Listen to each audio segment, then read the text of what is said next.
oree guddaa nu waraana waan sana yaadan isa qofaa miti immoo ammas biyya keessa waan ta'aa jiru agartan namni tokko qe'ee isaatti dhalatee guddatee kadhachaa jira sabni Oromoo beelan daa'imti harkatti dhumaa jirti. Oromoo kana laaluun nurra jira. Arra maal godhaa jirraa nu? Hiree argannee biyya kana jirraa maal godhaa jirraa nu? Arra dhuguma namni akka namni xiiqirra ga'ee akka namni miidhameetti of laalaa jirraa? Akkas of laalaa jirraa Oromoo? San hojjechaa jirraa? Ofaa gaafan. Boru seenaan nu gaafatti. Kanaafuu ummata keenya ogguma qabu qe'ee isaa dhabe. Daa'ima isaa dhabe fuulduratti ilmoon ajjeefamte.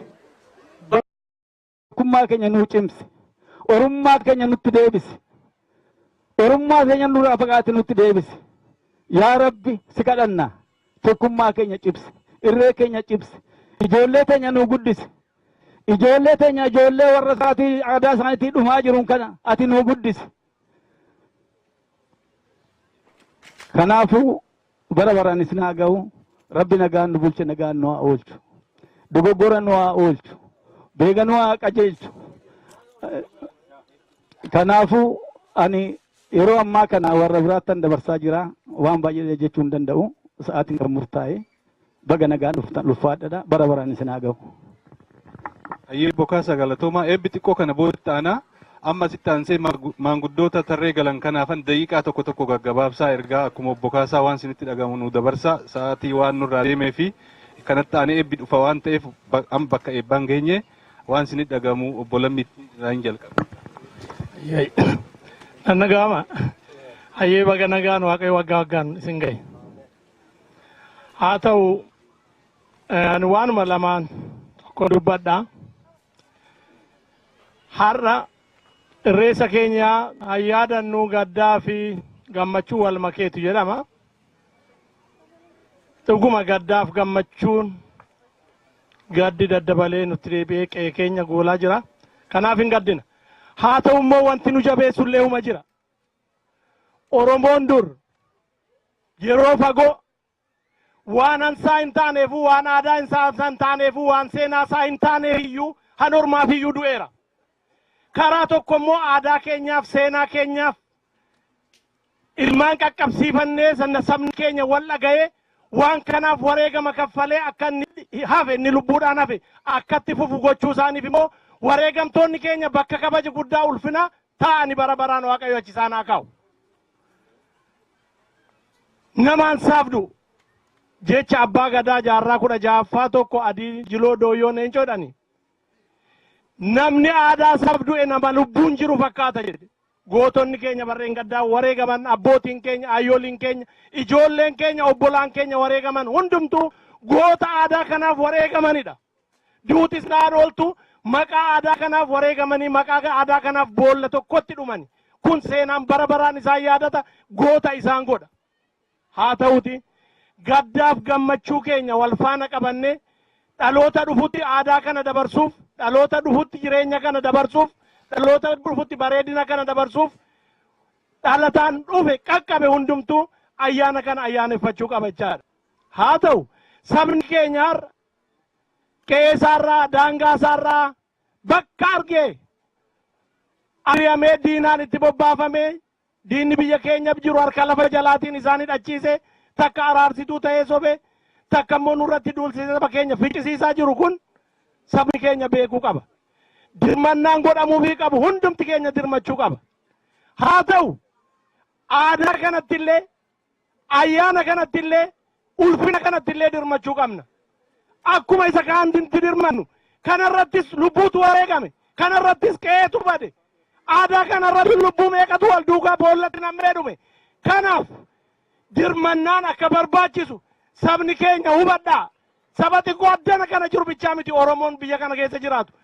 Gosa hundumaan damee hundumaa walitti dirmachuu qabna. Isa qe'ee isaa dhabetti, isa jireenya isaa dhabetti, isa aadaa isaa dhabetti, isa seenaa isaa dhabetti, isa amantii isaa dhabetti hundumaatti walitti dirmachuu qabna. Kanaaf kun ergaa koo haa ta'u baga nagaan dhuftanii fayyaa argadhaa. Galatooma. Haro. Hin dhaga'amu. Baga nagaan dhuftanii akkuma miseensonni keenya dubbatanitti waa lamaaf iddoo kana dhufne har'a. Gammachuu fi gaddaan bakka kana dhufne. Irruma caalaa immoo gammachuudha. Ummanni keenya ijoolleen keenya haa wareeggamtu malee wareeggamni isaanii suni waan baay'ee goota kumaatamaan miliyoonan nu dhalchaa jira. Duubatti hin deebine diinni hankana godhee fi morma gaddu qabachiisuuf mormi Oromoo ol jedhee waaqa laalaa jira amma. Duuti waan sadi fakkaatteedha. Duuki takka nama gandarra deemee machaa'ee maatii isaa rakkisee inni hoo du'e ofiif du'e malee homaafuu hin duune. Lammaffaan maatii isaa rakkisu hin jira machaa'ee sagaggalee maatii isaa hin diigu hin jira. Tarii inni maatii isaa hube jedhameeti gaddaaf ta'a. Garuu sadaffaan ijoolleen keenya ambarreen gaddaa waraarsadii irratti rasaasa diinatiin wareeggaman. Wareeggamni suni hamma Oromoon dacheerra jirutti hamma Oromoon jirutti gootota keenya ayyaadatamu du'aa murti duuti isaanii du'a Oromoo awwaala keechaa kaasee deemsisu maqaan isaanii hoggaadhaan guyyaadhaan bara baraan jiraata warri barreen gaddaa wareeggama sun. Kanaan isaan yaadanda. Kanaaf duuti waan sadii jedheetu waan dubbadhe kanarraa ka'eetani. Kanaafi wanti baay'een dubbatame wanti baay'een jedhame gaddi natti dhaga'amu waa hunda keessa'u ummata keenya naannoo Jijjigaa naannoo Ugaaden keessaa buqqa'ee obboleettiin teenya intalli teenya mooraa waraanaa keessatti deecheedhamee miidiyaadhaan hin dhageenya odoo biyya qabnu odoo waa hunda qabnu karaa irratti hafne karaa irratti obboleeyyan keenya hafan. Ani ishiin deecha sun jiraattee dhiiftee hin beekamu waaqa kadhannaaf isaanii egaa ammanumaa gara boodarratti waan baay'ee dubbachuu hin dandeenyaa galatooma baga nagaan nu dhuftani. Baga nagaa wal agarreen jedhaa. Akkuma warri na dura dubbatanii guyyaan kun waa lamaan yaadatama jedhan waa lamaan yaadatamuun dhugaadha. Akka amma babbareennu kanatti faaya uffatanii bareedanii magra harkatti qabatanii waaqa galateeffannaaf obboleeyyanii wal argaaf walitti bayantu achiin hafe abbaan ijoollee qabatee dhufetu kophaa ofii galee ilmaan ofii achitti gate haadha intala bareechiftee waliin baatatu harka duwwaa gale kuni gadda yeroo hunda hin dagatamne. Obboleeyyan teennatu walirra ciciise dagatuu hin dandeenyu qe'ee ofiit irratti bakka ammaan dura waaqeffatanii nagaan galan irratti wayyaaniin nagaa dhoggitee sun gadda keenya wanni gammachuu baran ammoo hamma feene haa buqqaanu 50 buqqa'een salphaa miti qabeenya umrii isaa guutuu hojjete dhabee harka duwwaa irraa baqatee galuun salphaa miti akka amma na dura dubbatanitti garatti baattee dugdatti baattee waliin cinqamte haadhonni kun salphaa miti wanna nu gammachiisu keessa jira. Ilmaan Oromoo daangaa walitti hidhaman warra kalee nu abaarulletti Oromummaaf walitti hidhamnee jirra. Har'a miliyoonni 40 kalakkaafnu sun walitti hidhamnee jirra yaada walitti hidhamnee jirra. Harkalleen walitti hidhatuun walii dirmatuun dhiira shawaatti asii ka'ee baal qarqaratti nan du'a jedhee horiin kennu lubbuun kenna jedhee deemaa jira. Daangaa Hareeritti deemaa jira. Kun nu gammachiisa. Warra kaleessa nurraa bayanii garaaf nu gatan jennutu har'an waliin du'aa jira. Oromoo tokkoomse. Kun nu gammachiisa. Ayyaanni kun wanni wayyaanee sodaachiseef namni miliyoona 4-5 wal ga'u lafa kanarratti Saudi Arabiyaa yoo ta'e malee ilmaan Oromoo qofa. Naasuu kana ka isa nutti duulchiseef. Kanaaf ayyaanni kun akkuma na dura dhaammatan itti fufuu qaba. Ayyaanni Oromoon qabu kan tokkicha. Kun ka amantiiti.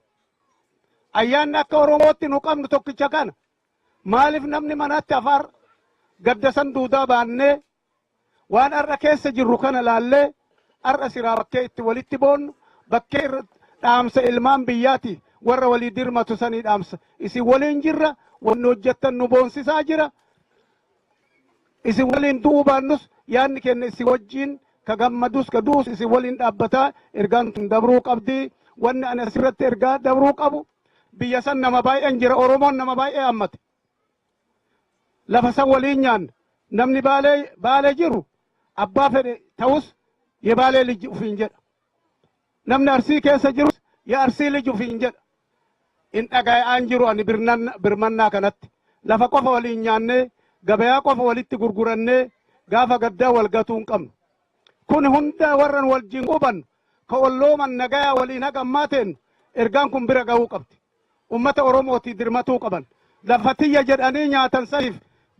daangaa isii tiiksuu saniif dirmatuu qaban dhaamsi kun isaan gahuu qabaa fayyaa tayaa akkanatti immoo asitti ayyaana Oromoo ka amantii kamuun tuyne warra amantii garagaraa qabnu guyyaa kana ulfeessuu qabnaa fayyaa tayaa.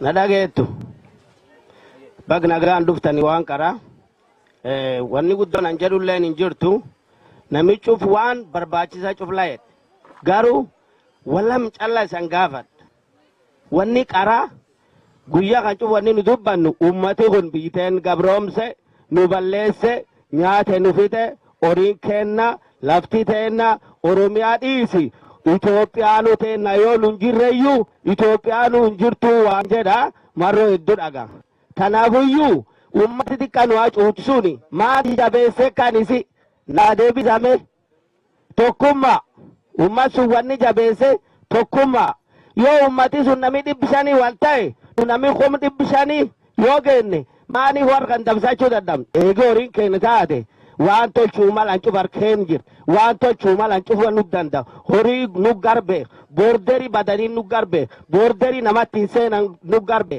maaniif dadhabne Oromoo Waaq sodaadha namallee sodaatina akka reefu jaarroti durbattellee wanni kun cufu guyyaa kan cufu hin boon ammoo wanni cufi laamu maan dhuftu kanaafuu jajjabaadha wal qabadha yoo wal qabatin hooma borilleen wanni ammin eegina borillee bubuqqisuu jechuun keessumattuu duula uummata Oromoo irratti akka waliigalaatti guutumaa guutuu baname Oromoo bakka inni jirurraa bakka teeksuus isaarraa qeessaarraa buqqisuu ka qabatame kana ka itti jiramu kana ka ammatti deemamu jiru isa kana tolchuun maal jechuu dhiibbaan guddoon siyaasicha yookaan sirnicha jiru kanarratti eessarraa ka'e Oromoo keessaa ka'e dura akka Oromoo keessaa ka'een hin teenne hin babal'ate ammallee ka isi sodaachisaa jiru irra guutuu Oromiyaatti isi sodaachisaa jira.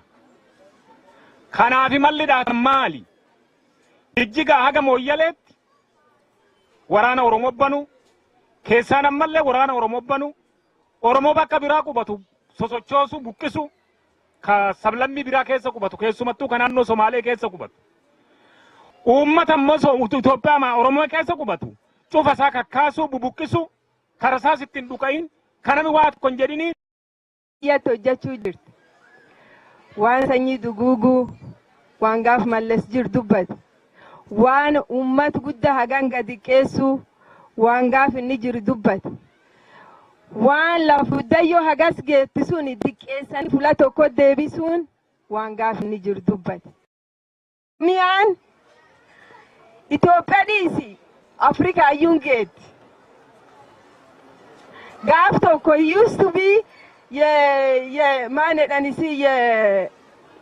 ye daabbo qirincaa fedhamte ka yaadamtu tokko ture afaan Sidaamaatti ye daabbo qircaati sabi keenyarra waan nyaate dhabe beelaaf dheebuun fuula jiruuf buqqa'ee akka inni jiru nuu cufabbe kompiitara irratti hin gartanii waan tokko callaa isan kadhadha waan kompiitara irratti wal arrabsitan waan kompiitar wal jalyaa'uu dhiiftanii wal irratti iyyeeffatan kan dhiisa rabbi sodaadha. Wanni isan kana tokko tanuma tokkummaan humna yeroo marayyuu tokkummaan humna nami waliin ka'ee maanta jedhe waan ta'uun dhabu sooma waliin kaaneetiin maantaana waliin jennuuti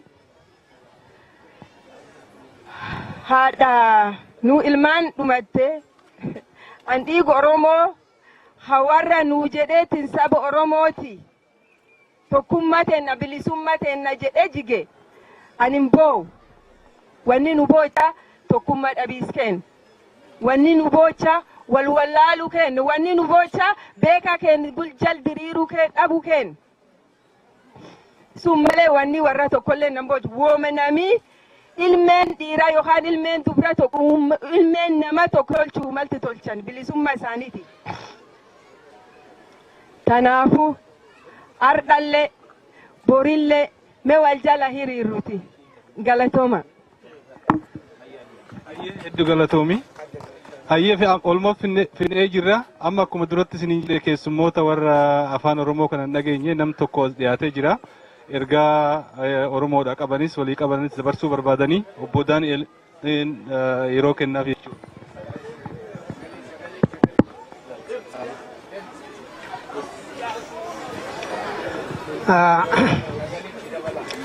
ስሜ ዳንኤል ጎበዜ ይባላለሁ። የትውልድ ቦታዬ ጎንደር ክፍለ ሀገር ነው። በቅድሚያ በዚህ በተከበረው በኦሮሞ ማህበረሰብ ይሰማል? ኦኬ። በቅድሚያ በዚህ በተከበረው የኦሮሞ ማህበረሰብ በተከበረ የገዳ በዓል ከፊታችሁ በመገኘቴ እንኳን ለኢሬቻ በዓል አደረሳችሁ ለማለት ፈልጋለሁ። አያና ኢሬቻ በጌና ኖጌ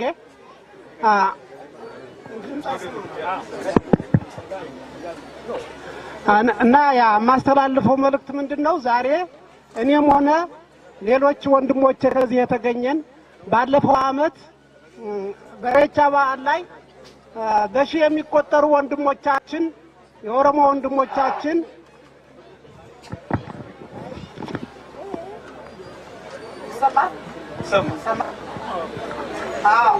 ባለፈው አመት በብዙ መቶ የሚቆጠሩ ወንድሞቻችን በኢሬቻ በዓል ባላሰቡት በደስታ ለማክበር አመቱን ለማክበር በተገኙበት ቦታ ላይ ሕይወታቸው ያለፈው ወንድሞቻችን ያንን መታሰቢያ አብሮ ለመሳተፍ ነው ከፊታቸው ያገኘሁት እና ማስተላለፍ የምፈልገው ምንድነው? ወገኖቻችን በየሄዱበት ሁሉ በሚኖሩበት ሁሉ በሐረር በባሌ ወገኖቻችን በሐረር በባሌ በቦረና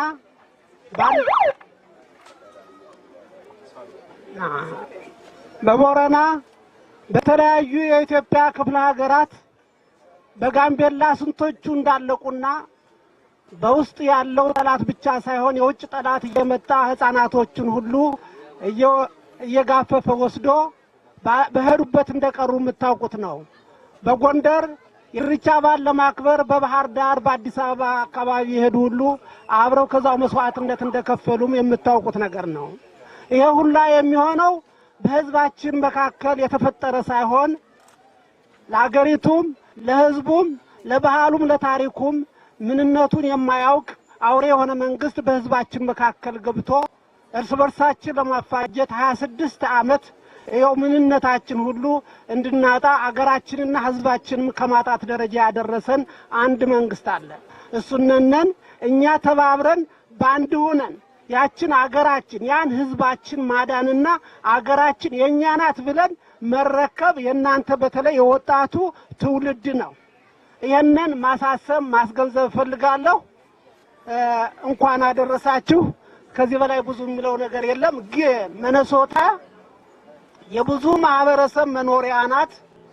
የብዙ ነገር ተወላጆች ያሉበት ሚኒሶታ ይሄን አንድነታችን ትብብራችን በአንድ ላይ ቁመን ህዝባችን ማዳን የምንችለው አንድና አንድ ነው። በአንድ ላይ ቁመን ያችን ሀገራችንና በበሽታም በመከራ መዛ በላይ ደግሞ በአፈሙዝ እየተቀጠቀጠ ከኖርበት እየተፈናቀለ በየቀኑ አሁን ህይወቱ የሚያልፈው ህዝባችን ያን ስለሚያሳስበን በአንድ ላይ መቆም አለብን። ዛሬ አባገዳዎች ምንም እንኳን ኦሮሞኛውን ባልሰማም በጎን እነ መስፍንም ሲያስረዱ ስለነበረ ያስተባበራችሁት መልእክት ለህዝባችን መድኃኒት የሚሆን ስለሆነ ከዚህ መገኘቴና የእናንተን ድምጽ በመስማቴ የመጀመሪያ ጊዜ ነው። ደስታ መጠን የለውም። አመሰግናለሁ። በጣም ዝገር ስትልና አቶ ዳንኤል አየ አረሌ ዋምባ የንዱበዱ በጋስኒንገ በጋ ganna bacaqii keessaa nu baasee birraa booqatti nu seensisee akka qalbii biyyaatti kan jedhu kanatti aansee warra waan kun akka amma argitan kanatti miidhagee tolu kan godhan namoonni nu gargaaran hin jiru. Isaan isiniifannaa meetiroopolitiyaan tiraanspoorteeshin obbo Tashoo Tufaa, Kaataan Riiver Reestooraant, Diillaa Reestooraant, Wadaajir Giroosarii, Poost Rood Taaksii warri hojjetan Oromoonnis naannoo sana jiranii. Akkasumattis immoo Oromoonni individuaalii akkas nu gargaaran hin jiru. Kaaf miseensonni keenya hundumtuu galatoomaa jenna. Kanatti aansee eebba godhameeti eebba sana booda shaamaa hin qabsiisna jechuudha. Guyyaa yaadannoo barreen gaddaa sana gochuu fi gaggabaabsineetuma eebba sana nu gootu akkuma aadaa baranne sanatti gosootuma guguddoo sana yaama. Warra Siikoo Mandoo asitti nu bahaadha. Siikoo Mandoo obbolaan lamaanii. Siikoo Mandoo itu fubana macaaf tuulama raayaaf aseebo sabboof goona isaan lachuu hin jiru.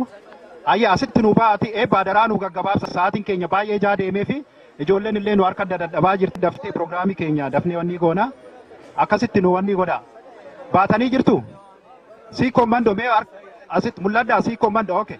Sabboof goona macaaf tuulama ituuf hubana ayyee raayyaaf aseebo ayyee adaraa gaggabaabsati sa'aatiin ijaa deemeef nu godhaadha. Eebba keessanillee ijaa hin quufamu hin beeknaa booda irrattis itti fufnaa amma nu gaggabaabsati akkasitti nu deema.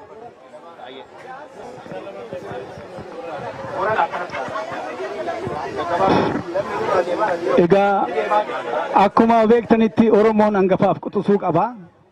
Hangafni Oromoo Booranaa warra Booranaan nu eebbisa amma isaanitti kenna. Kanaafuu eebba kana nu dhaggeeffadhaati kan bara gaara kan nu ta'u nu simadhaati fudhadhaa eebban galaa isinis.